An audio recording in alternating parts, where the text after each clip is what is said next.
Alright, so hi guys. I'm sorry, I'm not sure exactly what's going on with my camera. I did try and record this and then all of a sudden it just stopped. But hopefully I can get at least kind of talk you guys through it about what I first started out to do. If you guys would like for me to remake this video, give me a big thumbs up. Don't forget to share the video and subscribe if you're new to my channel. Figure I might just get my promo out now. And what we're doing is making some chocolate mint buttons. And as of right now, I am doubling up the recipe. And where I got inspired by this is that someone had tagged me in a little video on how to make these. I'm going to leave that description in the link below because this is obviously not my recipe. But I figured it was awesome enough to share with you guys. And if you'd like more of these videos, let me know.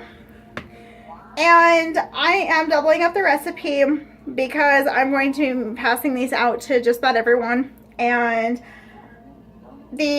for one of the batches, I'm going to be leaving in the description below.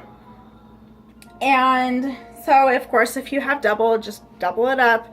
That's pretty much all I'm doing. As of right now, I am using 8 ounces worth of cream cheese. I just put it in my stand mixer. I am adding some powdered sugar into my stand mixer. This is what it looks like now. And it almost looks like almost like a frosting.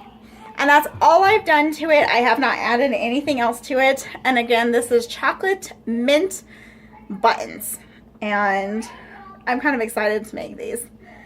So I've already added in at least 1/3 of my powdered sugar. Now we are going to be adding in, and of course you can't really see it, but there is some mint extract in there. We're just going to be adding that in. And then we are going to be adding several drops. My kids decided to think it was okay to grab my food coloring, so now I gotta look for it. There it is. And of course I'm crooked. Alright, so we're gonna be adding in several drops of the food coloring. See if I can get a better look.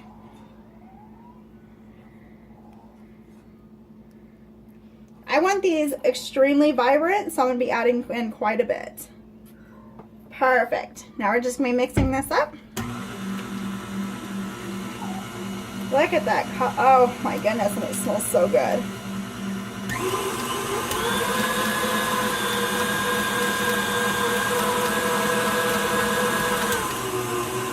Now we're going to be adding in more of the powdered sugar.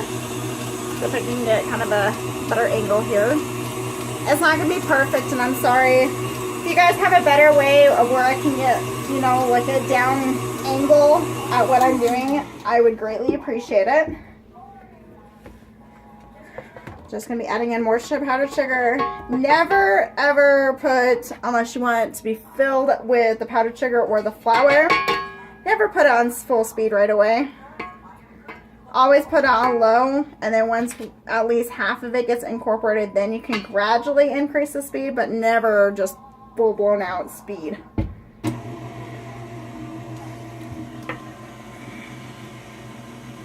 But I am going to be adding in the rest of the powdered sugar as soon as it's done. I will be right back.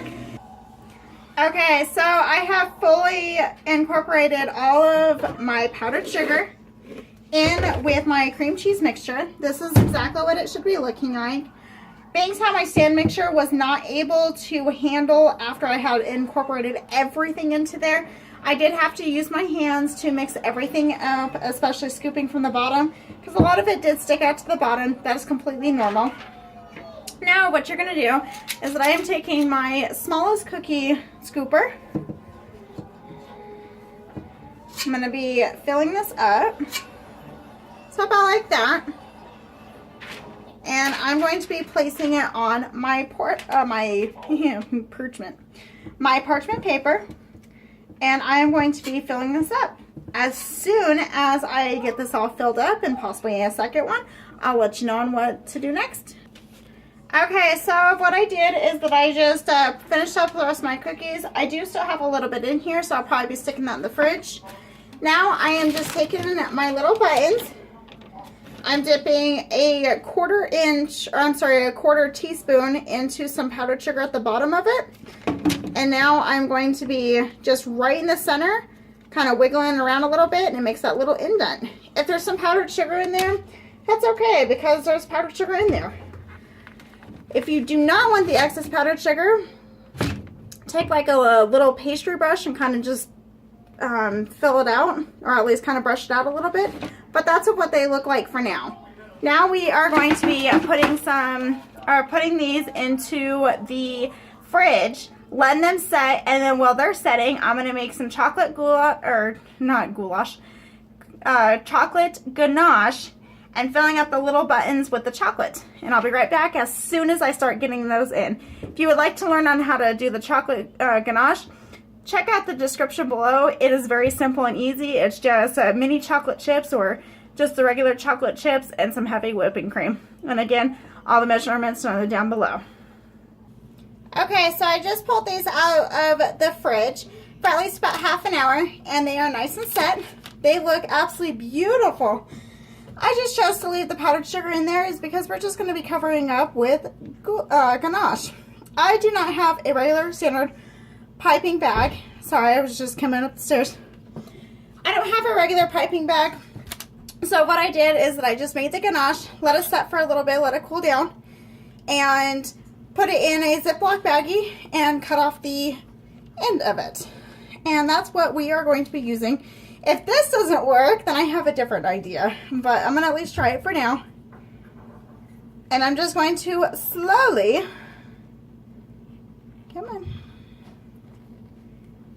slowly just fill up the center of where we had put the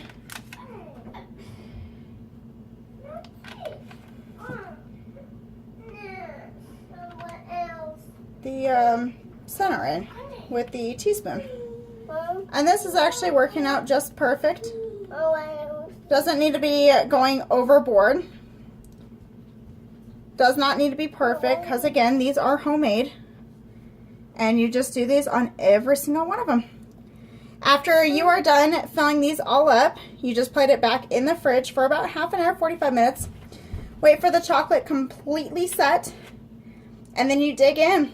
I will let you know that I did try one of these before I had put them in the fridge. They are very, very rich with all the powdered sugar. So please be careful if you are a diabetic or you have any problems with sugar alone.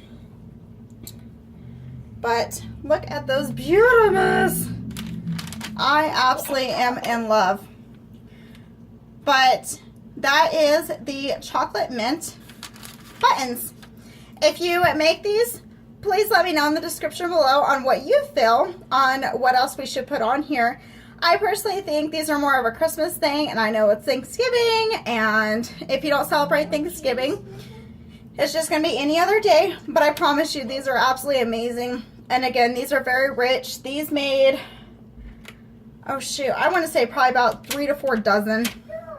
There's quite a bit of them, and it also depends on what size you would like on them, because again, they don't need to be perfect.